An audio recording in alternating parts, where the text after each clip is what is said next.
Well, first of all, I'd like to start by thanking you, the organizers, for having such a wonderful event today. And secondly, for the audience, such a young audience. I was taken aback, and I sort of changed my paper a little bit to maybe address some of your areas of interest.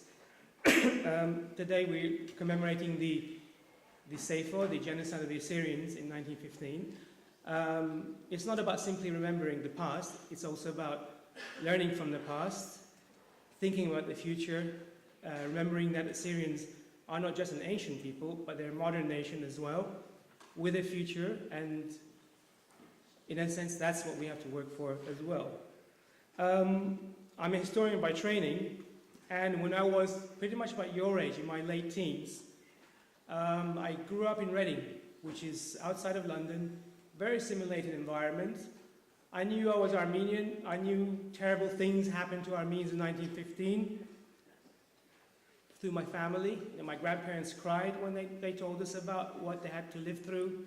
There was pain, but that was the extent of my understanding as a sort of modern Armenian.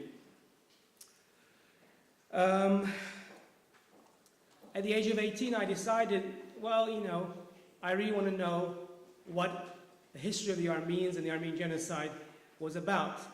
And I literally got on a bus in London without telling my parents. And I went to Turkey. I decided to go to the areas where my ancestors came from. Moving westward, Yozgat, Sivas, Erzurum, Kars, Van, Diyarbakir. And I was met with a sort of profound disappointment. I expected to identify with the land of my ancestors, and I couldn't. I could not identify with it. I could not see anything that, in a sense, was quote-unquote our own. And I was confused. I wondered whether my grandparents remembered the past the way they told me. Perhaps it was too long ago. There were questions in my mind. And I went to university. I did history. I did politics and history, Russian studies, nothing to do with the Armenians, always with this question in the back of my mind. And in 1984, it was the United Nations Youth Year. The Turkish embassy was giving scholarships for foreigners to go and learn Turkish in Ankara. I applied, and I was interviewed by Turkish diplomats. They gave me a scholarship. Fantastic, right? About 2 weeks before I was supposed to go to Ankara, I got a letter simply saying, "We regret to inform you, but the Turkish Ministry of Education does not approve of your scholarship." No other explanation. We know why. Now I know why that was the case. But at that time, that was the first sort of bell that rang that told me there's something profoundly wrong here. I was adamant to go, so I got on a bus again, and I went to Ankara. I enrolled in the same course that I was supposed to go on, Tömer, which is beginner's Turkish language courses for students who want to go to Turkish universities. And I said, I'm going to do this course anyway. And I got a job in a local Turkish school to teach English. It's a private school. So I still ended up going to Turkey, and I still ended up learning Turkish. But my confusion, in a sense, remained, because now I was living in Ankara. I had Turkish friends. They were just like us. That's, again, very shocking. Turks are like us in many, many ways. I could not make sense of this history of the Armenian question, of the genocide, and the hatred. And again, doubts made my head. When I finished that year, I said, you know, I'm going to be a historian. I really want to resolve this issue in my own mind. Now, fortunately, I came from a relatively affluent background. My parents were very understanding. As long as I was working, they would support me. I said, fine. I decided at the University of Michigan in a PhD program, specializing on modern Armenian history in the late Ottoman period. And it's in that context that I soon started making sense of my own disappointment, or initial disappointment in quote-unquote my history, and the reality. Because to tell you the ending of a story, you realize that history is written by people, it is unwritten by people. the battle for memory, what to remember, what not to remember, is determined by actors, by individuals, by states. On the one hand, you have a Turkish state that attempts to erase history by destroying artifacts, by rewriting history, by changing place names, by writing people out of history. And the only way you can counter that is by becoming historians yourself. And as I became a historian, when I was more and more involved, I realized that I'd been to all these Armenian places, I'd been to my own native areas. The reason I didn't recognize it for what was because I was not prepared, because I didn't know. And more and more you realize the act of history writing, the act of research, of committing the memory of the past to paper is something that we can do. And if we don't do, we lose our identity. In a sense, we don't have a history anymore.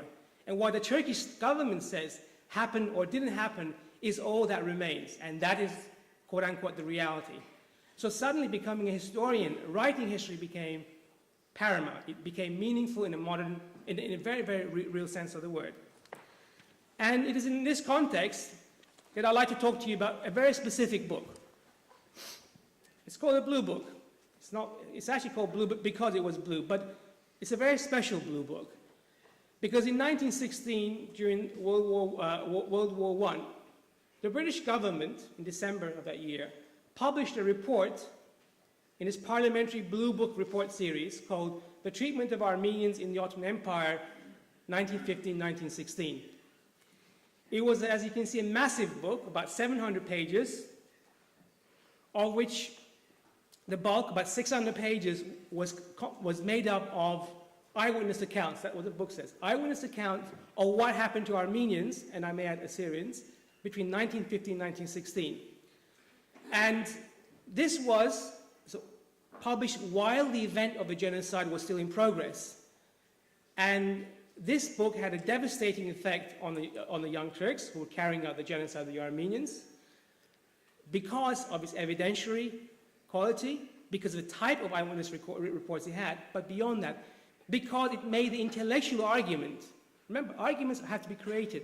This book, for the first time, made the intellectual argument that, using documents, that not only were massacres taking place in Ottoman Turkey in 1915, but these individual reported massacres were part of a wider phenomenon. Right? Because if I report a massacre happened in this location, that's not genocide, or a massacre happened in that location, that's not genocide. You have to argue the case, why are these cases of massacre constitute a genocidal policy? And for the first time, two British authors, brilliant minds, James Bryce and Arnold Toynbee, published a report on the Armenian genocide where they systematically argued the Armenian genocide thesis. And I will go into details, by the way. So what was the argument? First of all, they claimed that they collected 150 documents authenticating them about the treatment of Armenians in Ottoman Turkey. This was during wartime when the British did not have representatives in Turkey. It was difficult to get them, but they claimed they had 150 documents. Then they got these documents and they arranged them into 19 regional narratives, regional stories. For each region, they corroborated several different sources saying the same thing.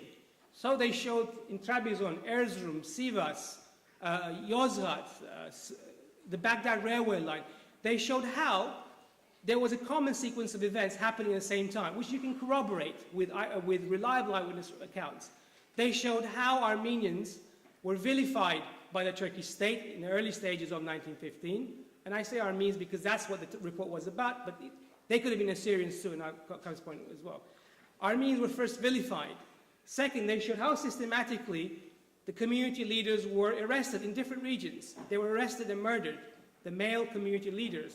And then, by June 1915, they had what so-called deportations, that the remaining Armenian population, the Christian populations, were put in caravans, and they were supposedly deported towards Syria, the deserts of Syria. Some of these caravans were killed outright in specific locations. Others were forced-marched and died, where thousands of people died of privations. The Turks call this, the Turkish government called this deportation program, supposedly because the Armenians posed a threat to the Ottoman state. And just to give an example, in the case of Trabzon on the Black Sea coast, they got a report from an American consul by the name of Heiser, a report from the Italian consul general, man by Gorini, a report by a Montenegrin bank official at Kavas, an Armenian refugee, and several others, telling the common sequence of events. So what the British did was, for this 19 region, they showed the same events, and they argued the only way you can have a similar set of events taking place at the same time is if an order is issued from a central location, all of them at the same time. That was a genocide argument. That is how they showed that what we have is, by inference, in each case, was that people were following a common set of orders for the annihilation of the Armenian Christians in Ottoman Turkey. It's a very simple argument, and it's a very powerful argument, and most of the book is actually given to documents of that nature. Well, the obvious question we would ask, and I had to ask as a historian, first, how do we know that the reports the British collected were true?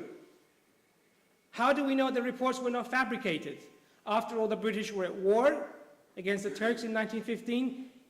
They had anti-Turkish propaganda. This served their propaganda purposes. How do we know that wasn't the case? And working as a historian, starting from the book, I started working in British archives, and lo and behold, what do you find? You find that the original report itself, the physical original copy, is still in the British archives today.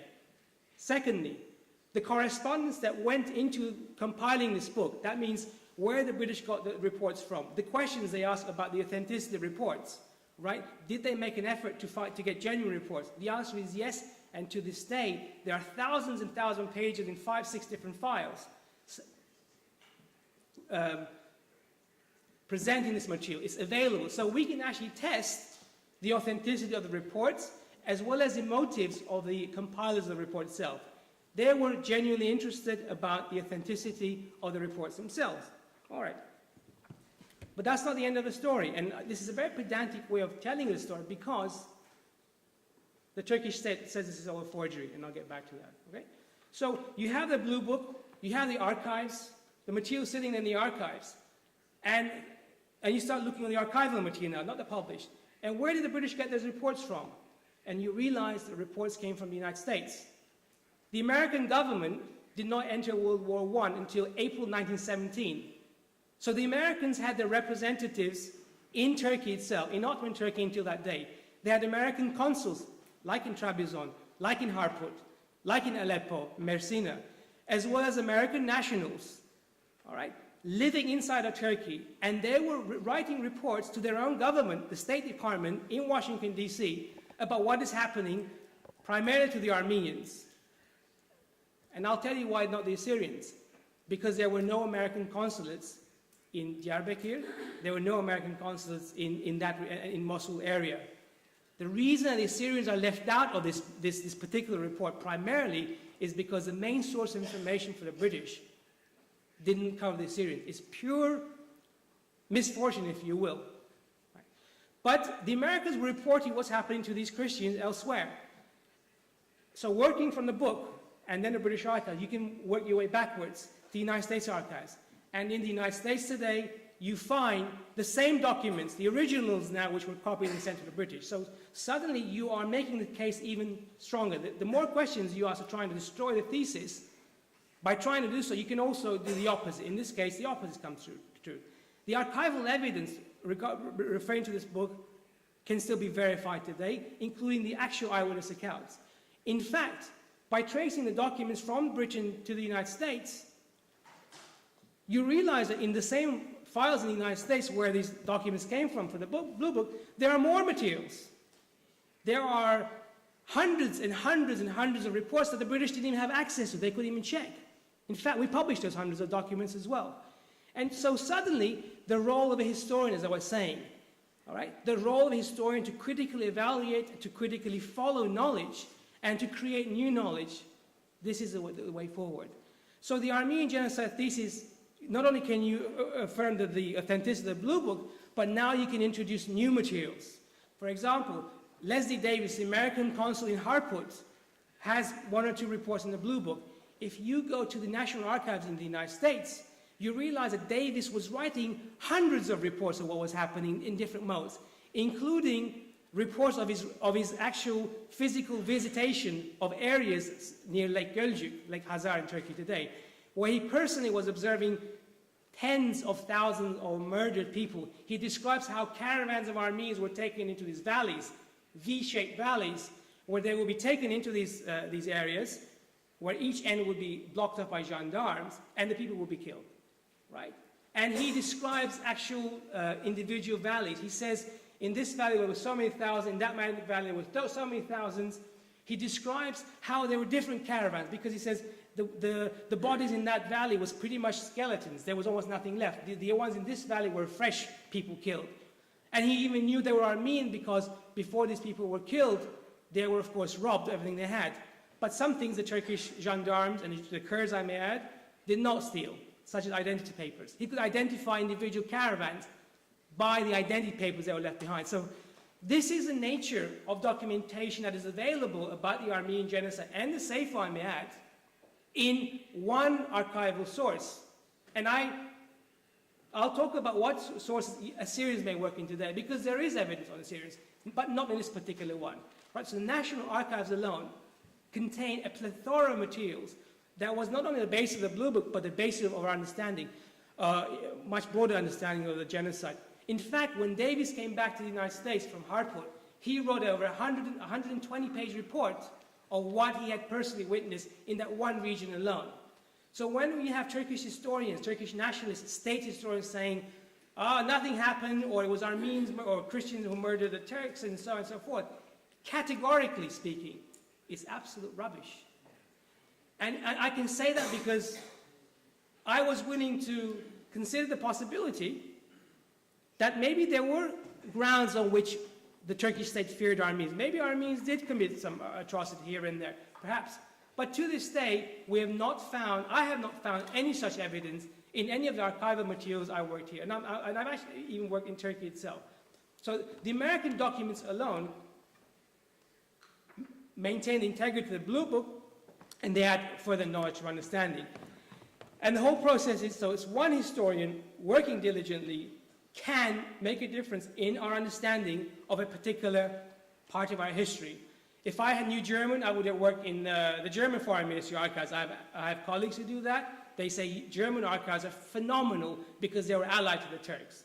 In all likelihood, the Assyrian material you will find in German archives will be much, much richer than, shall we say, in the United States archives.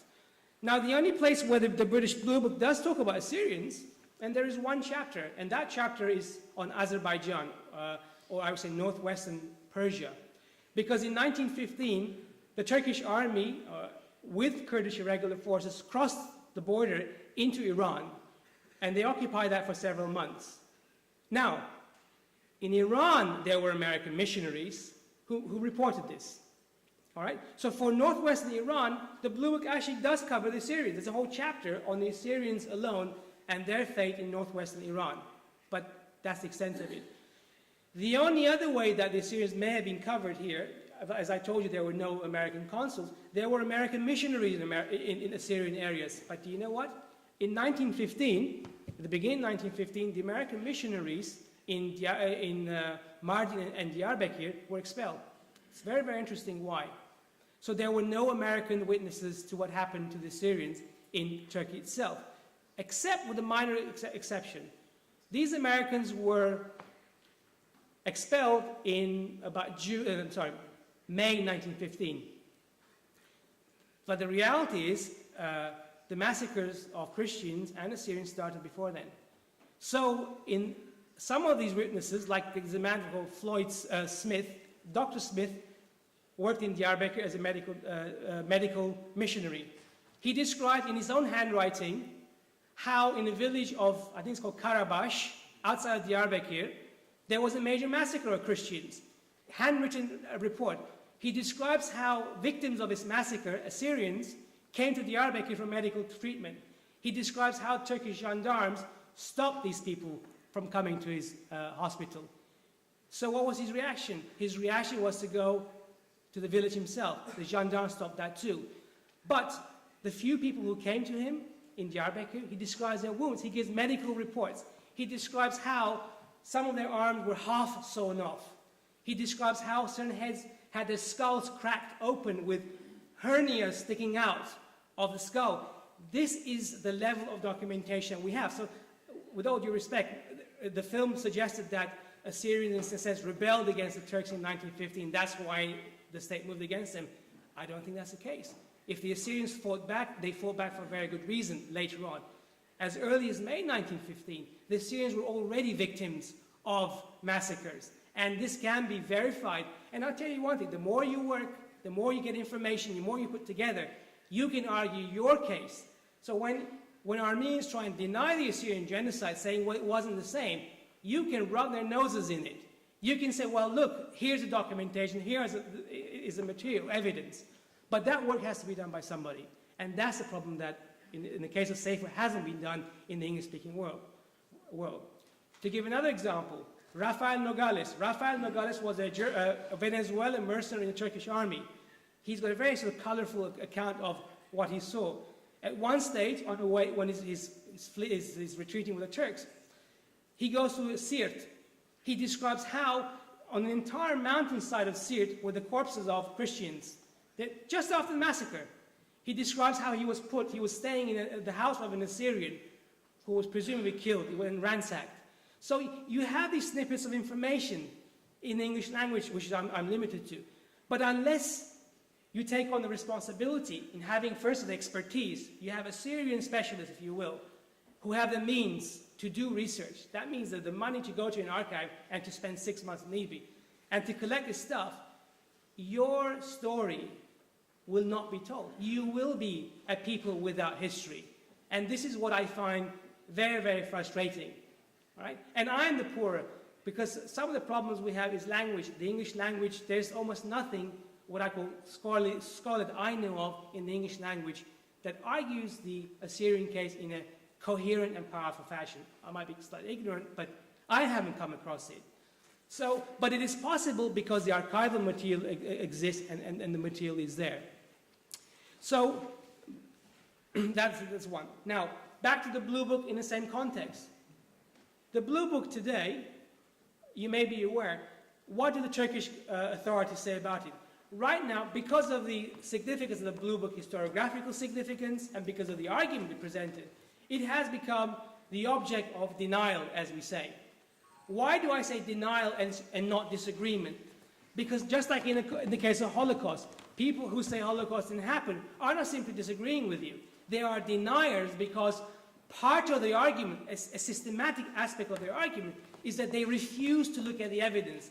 They refuse to look at the creditable scholarship on the subject, and then they can speculate, well, maybe this happened, maybe that happened.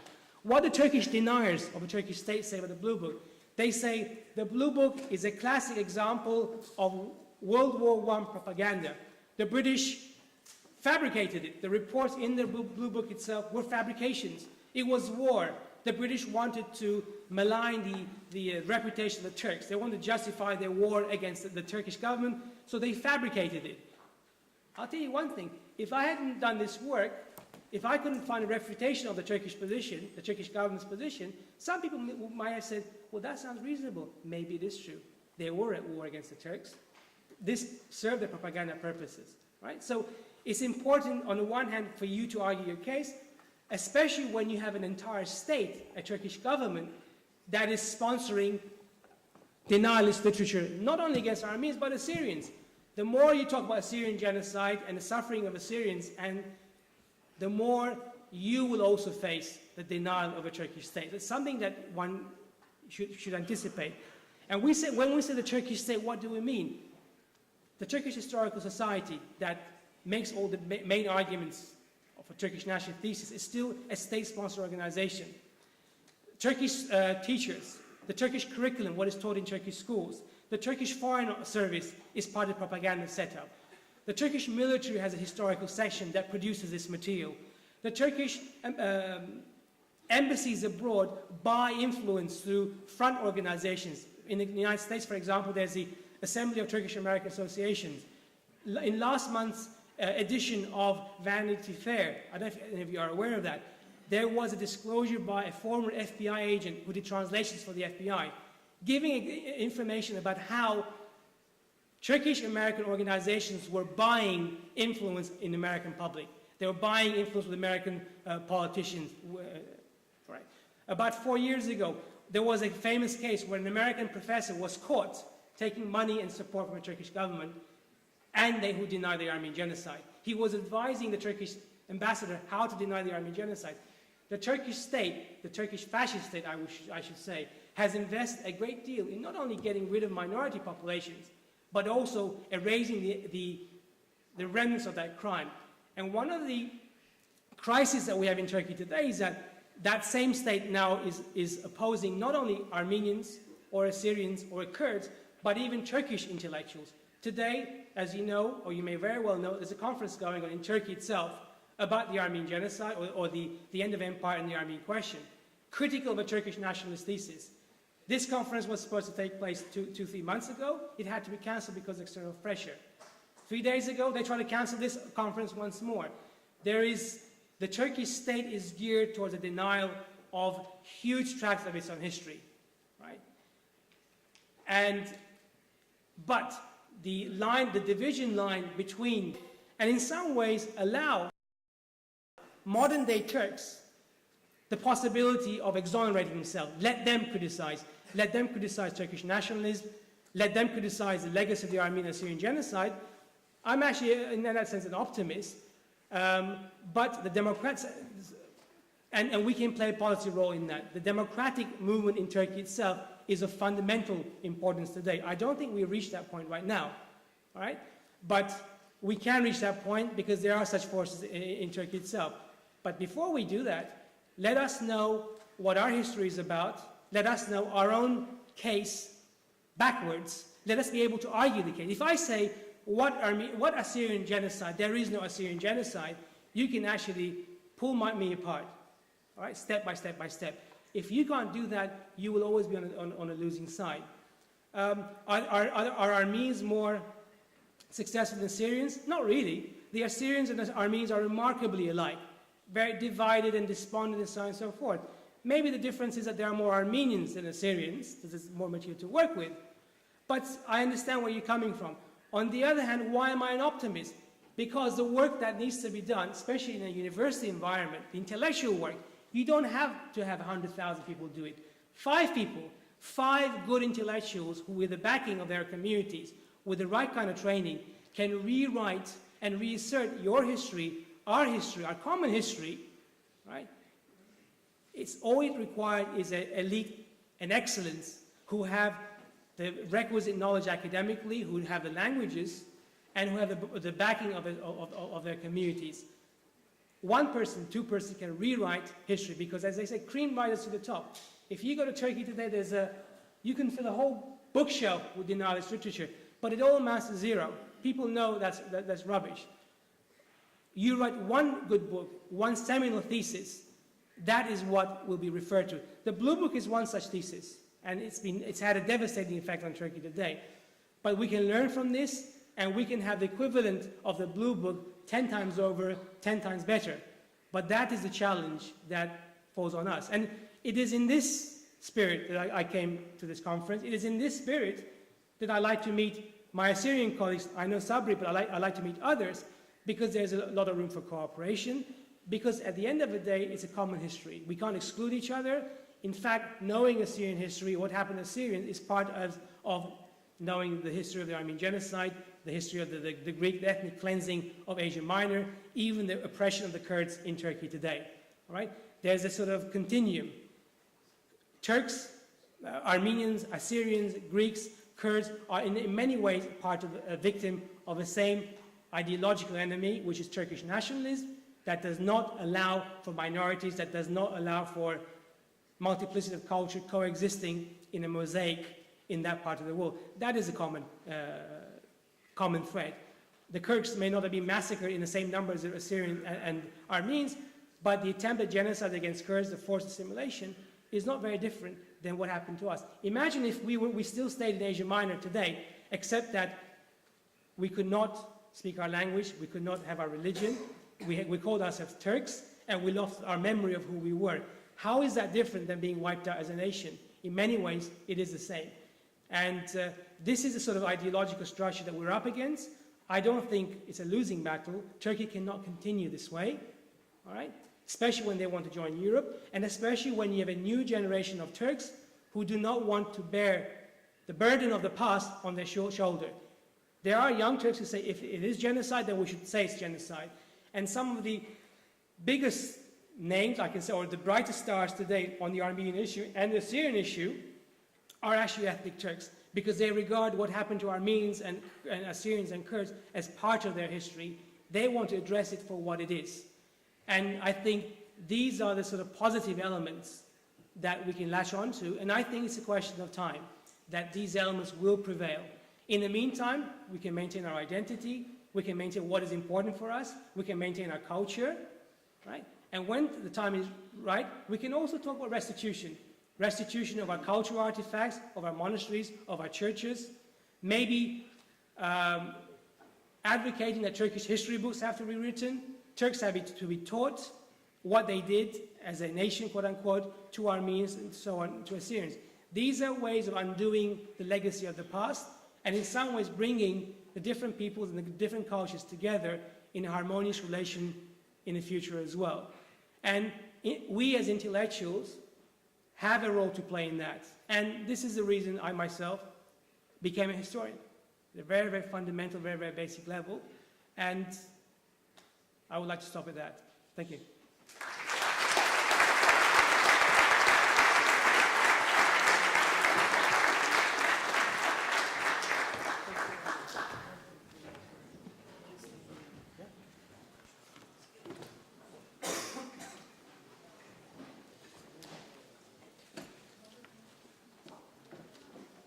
Thank you, Ara, for a very interesting lecture.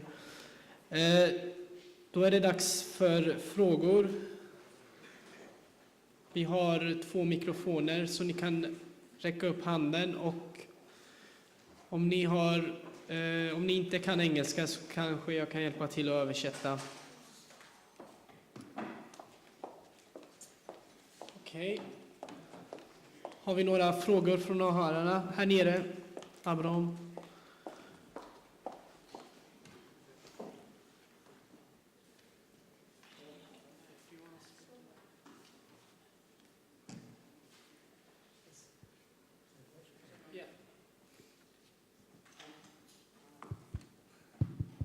Okay. Thank you for a very good speech, Ara. I have just a question about this blue book. There is an issue about the 200 missing pages that were exclusively about the Assyrian genocide. And I would like to ask you about those 200 pages, what you know about that, and also what is your opinion on the issue that the Armenians deliberately removed those pages just to wipe out the Assyrians from that part of the history. Okay, can you hear me? I actually first heard about the missing Assyrian factor from Sabri. We were talking once, and I said, I actually haven't seen the evidence for that. I'll be interested to see it, but I have worked on the Blue Book itself. I have seen one reference where the book is referred to as the treatment of Armenians and Assyrians in the Ottoman Empire in one of the inside pages, but I had not seen any evidence of additional documentation that was left out. Obviously, I have no idea about Armenians, quote unquote, stealing. I mean, we have to be very careful how we word these things. I mean, we have enough problems as it is. We don't want to create problems that may not be there. And if they are, I told Sabri, if you tell me where that information is, I'm personally interested in following it up, right? But we have to be very careful how we word that. But I certainly have not seen such evidence. And one of the things I tried to do here was to account for why is that information missing. And the key one is that the source for the British, majority of the reports came from the United States. And the Americans did not have representatives or consuls in those areas, except for northwestern Iran.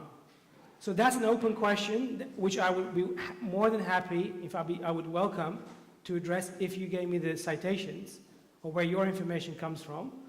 And if that is the case, maybe next time I come here, I'll talk about the missing 200 pages. That's what I can tell you about that. I'm sorry. Okay. Här framme. David. Yeah, I would also like to congratulate you to your lecture. It was very, very well done. You did say that there's absolutely nothing written on the Assyrian genocide, and I'm surprised you don't know about the books of my mother.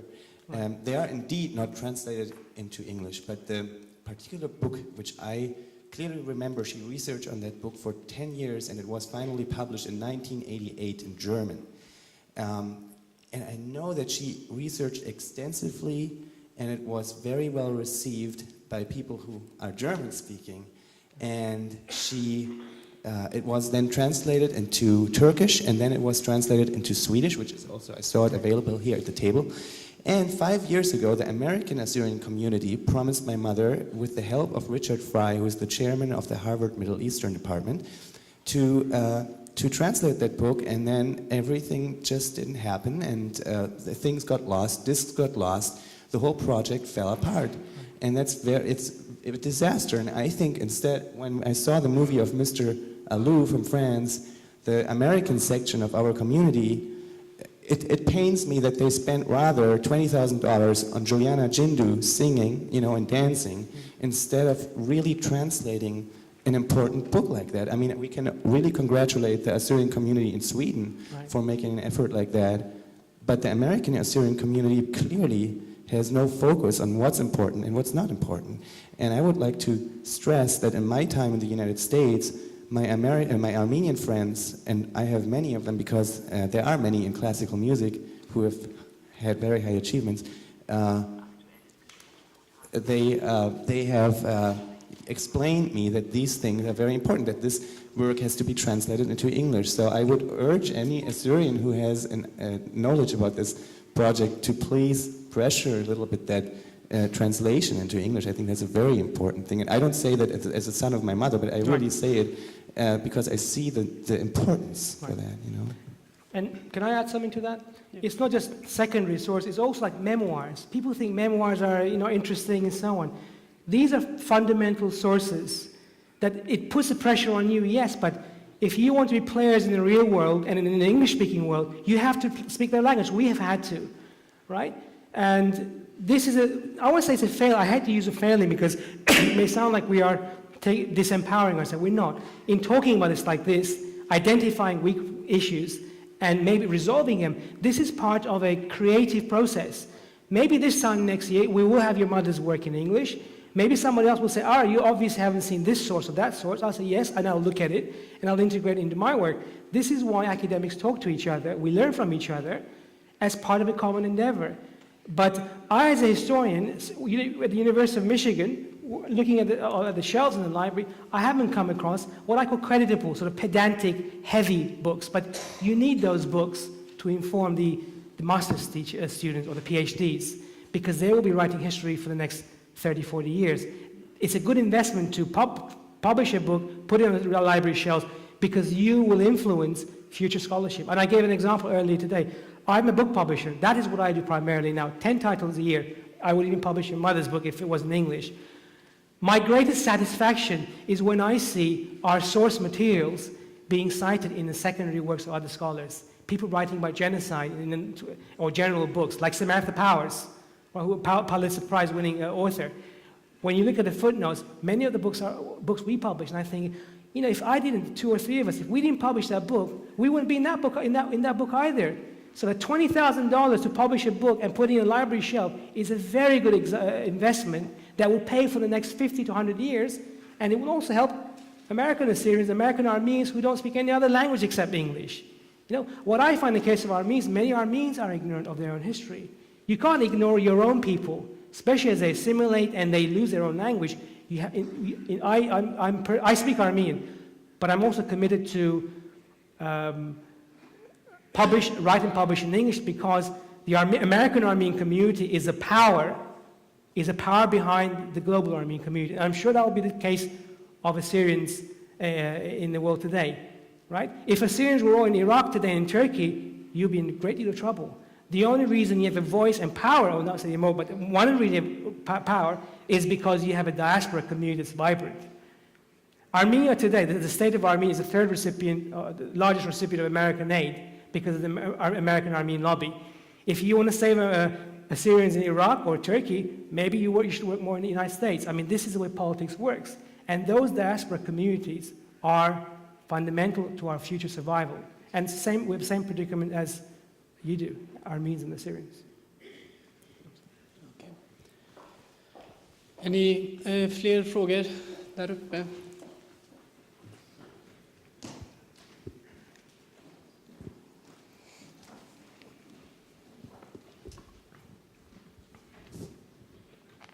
Hi. I think we today have heard a lot about the Turkish atrocities against the Christian minority in the beginning of the 19th century. But what about Armenia today? Armenia today, it's a small country, about 3.5 million people, squeezed between Muslim Turks in the west and Muslim Azerbaijan at the east.